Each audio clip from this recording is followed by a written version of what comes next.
I bought my 27-inch iMac back in 2018, right at the start of that year, and back then it completely revolutionised the way I work. It had this massive screen, it was faster than anything I had before, it was just fantastic. However, fast forward a couple of years, and with Apple Silicon on the way, that old design is starting to look a bit old. And that really begs the question, is it still worth buying a 27-inch iMac this year?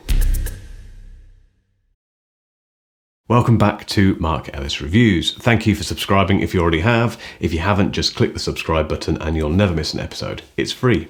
Why wouldn't you? Now, by modern standards, my 27-inch iMac is actually quite old, really. But early this year, Apple launched a new version of this iMac with updated internals and a better screen. But that's all they did. They didn't change the design. Those great big thick bezels are still there. There's no Face ID, no Touch ID. It's just starting to look a bit dated. And at the moment, at the time of filming this, we're waiting for next week's Apple event, during which they're almost definitely going to launch some kind of Apple Silicon powered computer.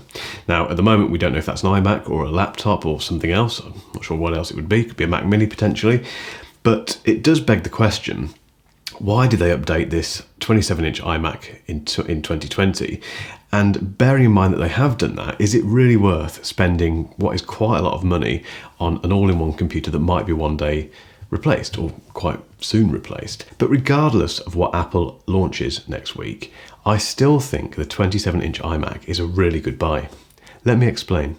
Starting with the specs that I bought. Now, again, I had to look this up. If you've watched this channel before, you'll know that I have zero interest in deep dive into specs because it's incredibly boring. If you find that interesting, go and check out another video, come back, and we'll talk about real world usage. So the 27-inch iMac that I bought came with a 3.5 gigahertz quad-core i5. It had 16 gig of RAM to begin with, but I upgraded that myself to 32 gigs. It's got a 256 gig SSD drive, Radeon Pro 575 graphics, and that's it, actually. That set me back the princely sum of £2,219 British pounds. Now, I did add on Apple Care as well, which added a little bit to that, but that was it. That was the price of my iMac.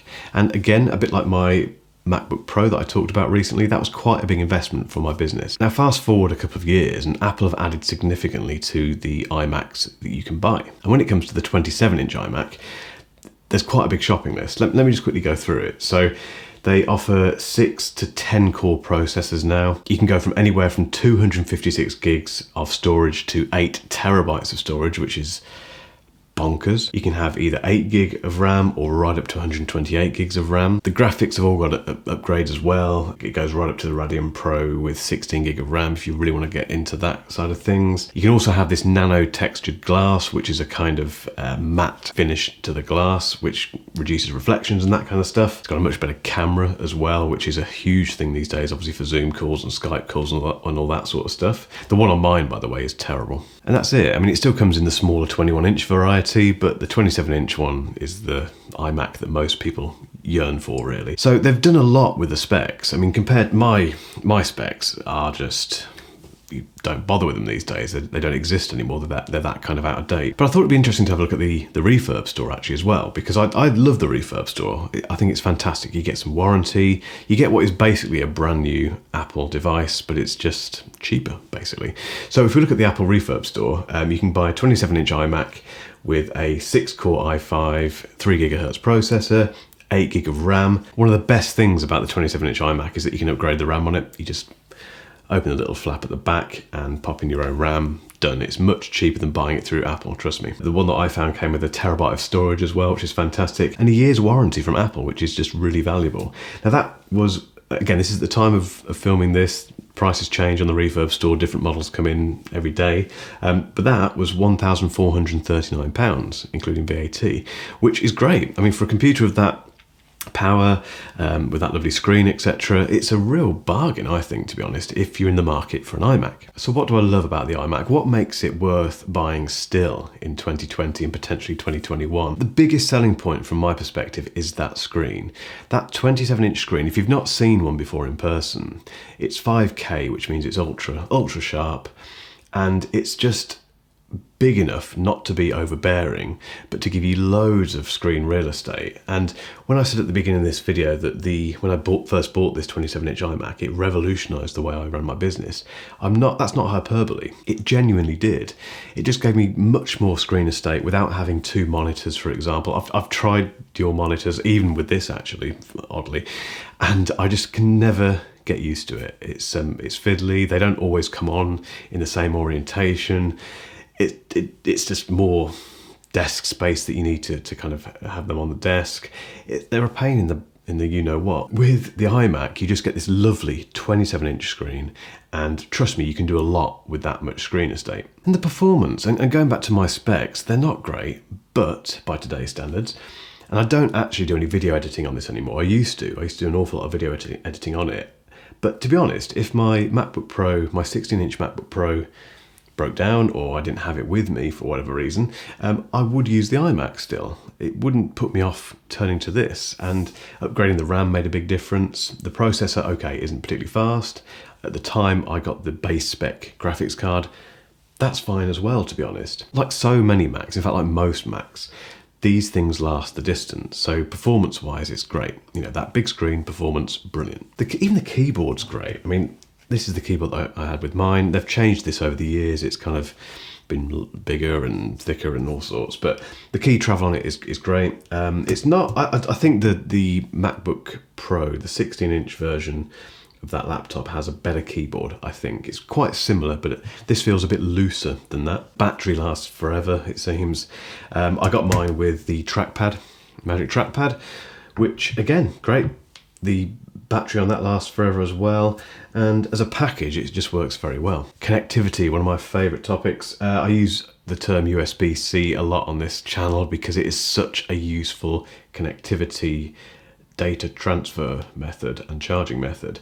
And the iMac I have, even though it's 2 years old, does have fantastic connectivity. So it has USB-A, the old USB style, and it has USB-C as well, and that's just so useful. The biggest thing it has though, and from a photographer's point of view, or if you're running your own YouTube channel, or if you're a videographer, is that you can put an SD card directly into the back of this machine. And trust me, that makes a huge difference, because very quick data transfer, you don't have to plug a dongle in, it's great. And in fact, I think I'm right in saying it is the only remaining Macintosh that still has an SD card. Will they get rid of that in the next version? Probably, knowing Apple, but this one still has it. So if that's a big thing for you, then it's a no-brainer, really. It also runs Mac OS, and I'm not the sort of person to bash Windows. I've not used Windows for quite a while, and as part of running this channel, I do want to widen my horizons a bit and start to look at things like Windows and get an idea of how far that's come on. But I love Mac OS. It's just a fantastic operating system. And obviously the iMac runs that, so that's another huge selling point. If you either love Mac OS or you've just discovered it, for example, and you want a decent desktop machine, the iMac is great in that regard. Also, there isn't really much competition for this, I don't think. Again, I know people will be screaming at their screens now saying there is. Based on everything I've said, I mean, just the screen alone, you know, buying a 5K screen of that size, just a screen without a computer, is going to set you back quite a bit of money. The fact that you get it built into an Apple Mac, I think for a long time has been the iMac's biggest selling point. I just think finding something with a quality screen like this, a powerful computer behind the scenes, and the peripherals, which, like I say, are great as well, I think is very difficult. You do pay a bit of Apple tax for this, there's no getting away from that, but that is just part and parcel of being in the Apple ecosystem. But I just don't think there's enough competition to make you look any further than the iMac. If you think there is, tell me, let me know in the comments. So what don't I like about it?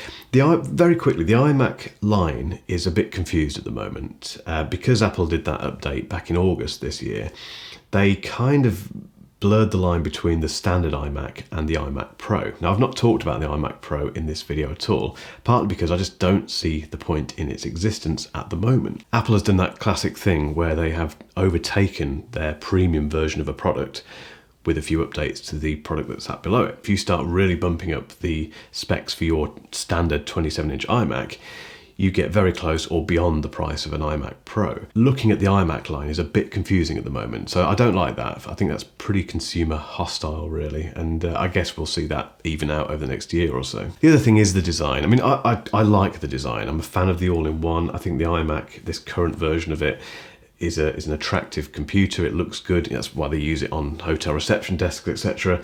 But there's no getting away from the fact that it is starting to look a bit dated. Principal reason for that is these huge black bezels that you get around the screen, and they're massive. For example, something like the iPad Pro, which does have, if I can turn the screen on, much thinner bezels to what it used to have.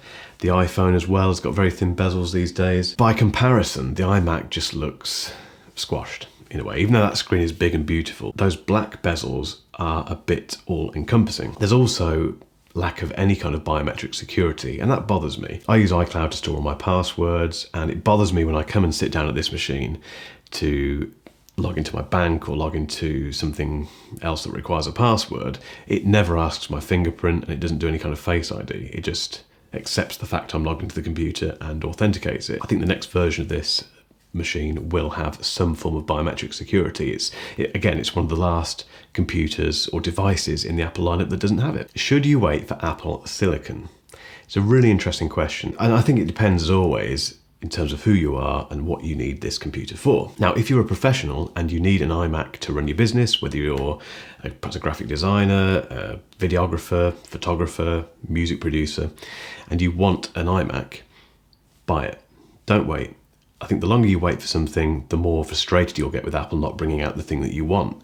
Now, Apple Silicon, by the time you watch this, I can almost guarantee we'll know what that first Apple Mac will be. But it's going to take a while for that chipset to bed in. Now, if you're just buying an Intel Mac now, you'll get at least 3 or 4 years of use out of it, because they're incredibly powerful machines. And Apple aren't going to suddenly stop supporting Intel 2 or 3 years down the line. I think they'll probably carry on supporting it for quite a while yet. If you just want an iMac for home, I'd still buy it. I wouldn't wait for Apple Silicon, honestly. I think it still represents a great investment, particularly if you look at that Apple refurb store. Now, if you're on the fence and if power isn't your thing, and if you're not really going to be using this for a business, I probably would wait. And the reason I say that is because Apple Silicon is a significant change, and it's something where I think we might see even lower cost versions of the iMac appear.